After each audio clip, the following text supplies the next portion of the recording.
Okay, if you're watching this video, maybe you were like me and you loved your wife, you wanted to keep your family together, but it was just so hard to stay married. Like, you were tired of her being mad at you all the time. You were tired of feeling like there were other people out there who could make you happy, but you were stuck with this one or whatever, you know. And now you're at this place where it's all really about to fall apart, but you know it's worse that way. And you're like, I want to give it at least one more real, actually good try. That way, when I leave this place, whether she leaves me or not, I want to know that I gave it everything. I want to know that I gave it everything. If that's where you're at right now, I'm going to try to help you. Your wife might already be gone. She might already have separated from you or whatever. This is for you too, because this is your last ditch, truest, purest effort to bring your marriage to the place it's always supposed to be, a place where you guys actually love each other but can actually feel that from each other.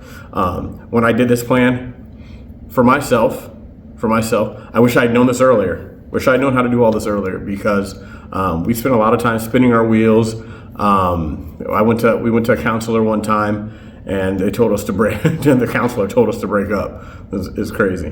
So I'm glad we didn't listen. But I'm not going to waste your time. This worked for me. It's worked for some other couples that I've helped as well. So this can work for you as well. This is especially for a husband who's ready to put in some work. Here we go. First thing you have to do, you have to self-reflect and hold yourself accountable.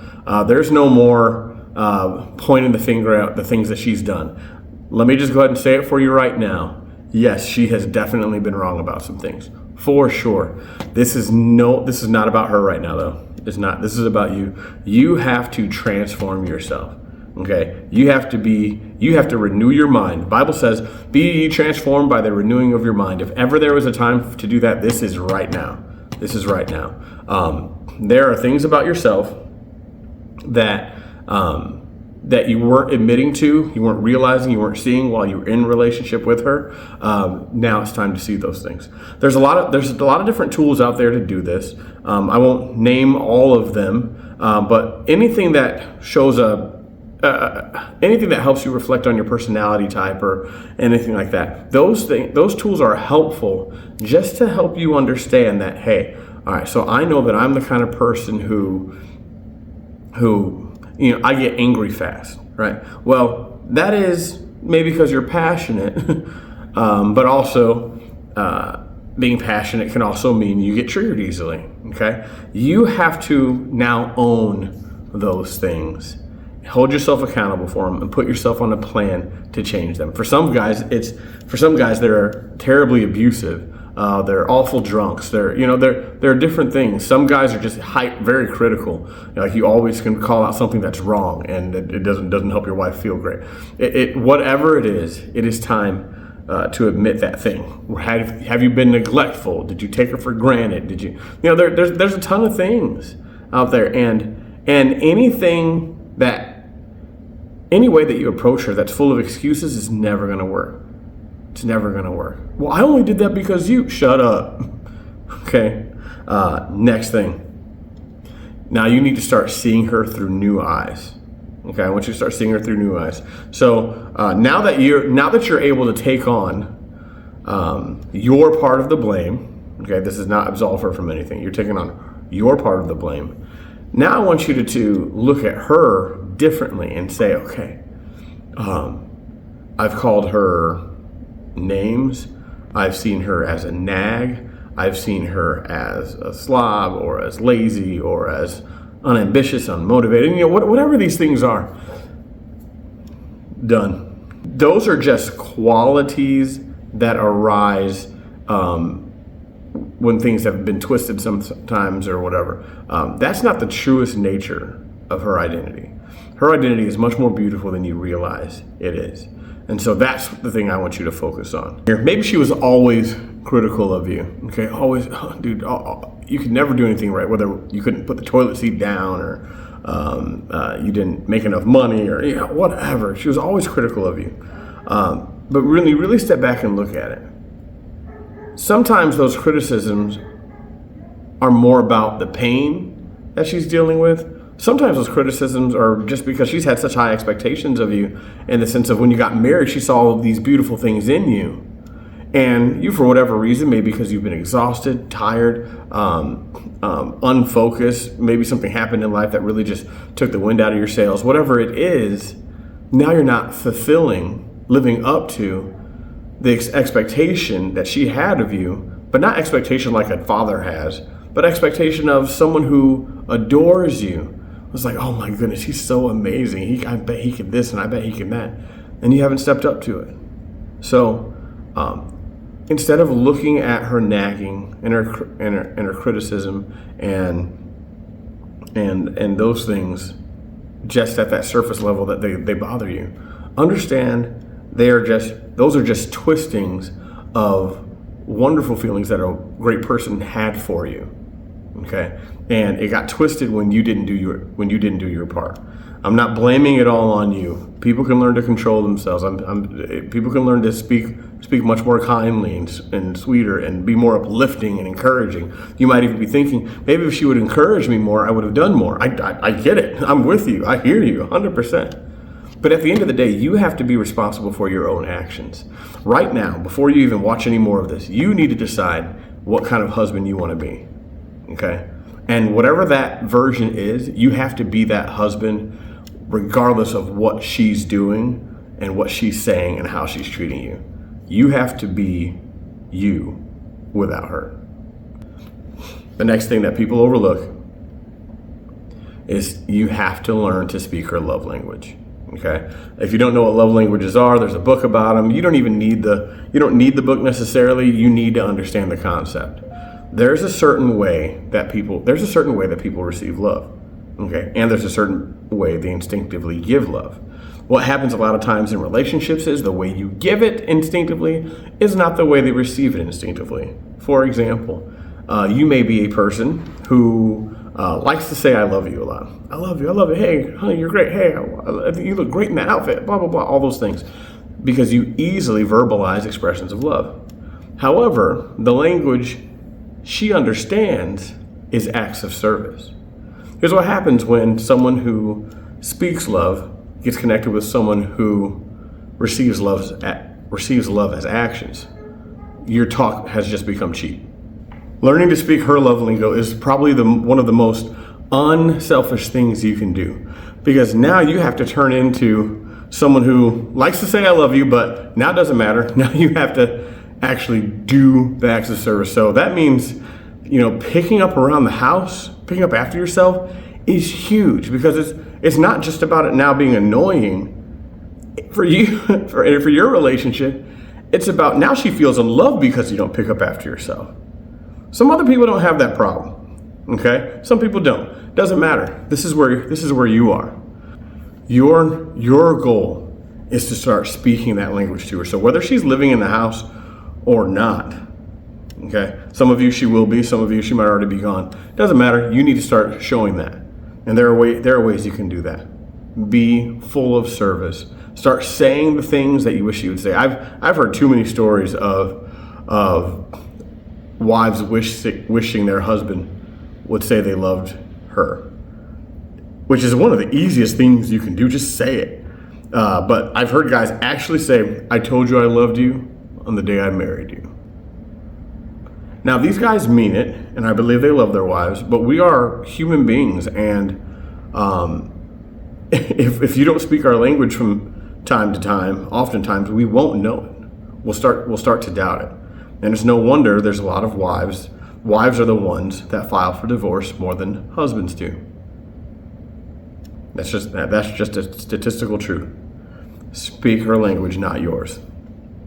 Finally, now's your time. Now you can actually try to offer the branch of reconciliation. Now be very, very careful with this. There's 4 steps to this video. There's 4 steps to just this part. Okay, here we go. You have to admit your wrongdoing to her. All right, once you've gone through these other steps and you finally ingested all these things and you've kind of been walking through them for days and weeks, months, maybe even. It just depends. Now you can actually go up to her and approach her and say, I want to do a real apology. Now, this is not going to be like the ones before. So if you don't mind, just hear me out. You don't even have to say anything. We don't have to discuss back and forth. Just hear me out, please. And you're going to admit your wrongs with no defenses and no excuses. This will blow her mind, because you're going to say, I was wrong for not realizing that picking up after myself and helping clean up and helping you with house chores and things like that was not just something to help you relieve stress, but that is how you felt loved by me. And I was absolutely wrong for missing that. 100% that is on me. Now, notice what you're not going to say. You're not going to say, but I thought I was helping by, working as much as I did. But but now I know. No. Do not make excuses for yourself. You will ruin the whole thing. I'm telling you. Like, throw this out the window. Let me caution you right here. Caution you. When I was doing a counseling session with a couple, I had them both do this exercise. And in this couple, it was the wife. The wife had to try 3 or 4 times before she could actually say an apology without a but, or without I was just an explanation, right? This is actually hard to do. And if you go into this before you're ready, but you still have the knee-jerk reaction of defending yourself, you'll ruin everything, okay? So don't do it. After you've admitted your wrongs with no defenses and no excuses, describe how you feel your actions affected her. You'll say, it probably made you feel like you were doing everything by yourself. It made you feel like the whole weight of the house was just on your shoulders. It probably made you feel alone and like you didn't have someone who had your back. And that I'm sure, and I made you feel terrible, I'm sure. Boom. Okay. Step 3, now you need to tell her how you feel about that. Okay, I know this sounds complicated, but I'm telling you, this works. So now you're going to tell her how you feel about the way you made her feel. You'll say something like, and I feel absolutely crushed and embarrassed that I would leave you, the person who's supposed to be my teammate, the person who's supposed to be my best friend, the person who's I'm supposed to be in her corner and she's supposed to be in mine. But I left her feeling alone. I feel terrible. I feel embarrassed. I feel ashamed. I feel awful. That's your step 3. And then finally, the last one. Ask for forgiveness. Ask for forgiveness. Now that you've done all that, you have really cracked things open and you can finally say, do you forgive me? Do not do step 4. Do not do the ask for forgiveness part if you're going to sit there and wait for an answer. Okay?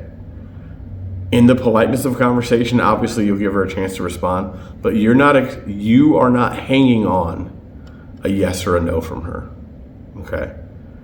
You've offered up this reconciliation. You've apologized for real this time. You've owned your mistakes. And regardless of any way that she's received it, you owning it is good enough. It's because you can't go back and change the past. You can't. You're not going to say this to her, okay? I'm saying this to you for you to understand. You can't go back and change the past. You can't undo the things that you've done. All you can do is have a far better future going forward. And that's what you're showing her. So you're owning the mistakes of the past, and now you're ready to walk on as a different person. And you pray that she forgives you. I will tell you from my experience, at least in my personal situation, it took my wife, after I did this reconciliation, she forgave me in the moment, and then she picked it back up and held it against me again. And it took It took several months before she actually forgave me, and things got worse before they got better. And now they're as good as they've ever been. No, I'm sorry. They are better than they've ever been. Old me is jealous of me right now because I've never felt so full of love in my life, in my relationship with my wife. For the first time, I could say I'm happily married. And this type of reconciliation got it all started. So, don't waste time. You don't have all day. You don't have forever. Jump right in to that first step. Start self-reflecting and get this thing done. You got this.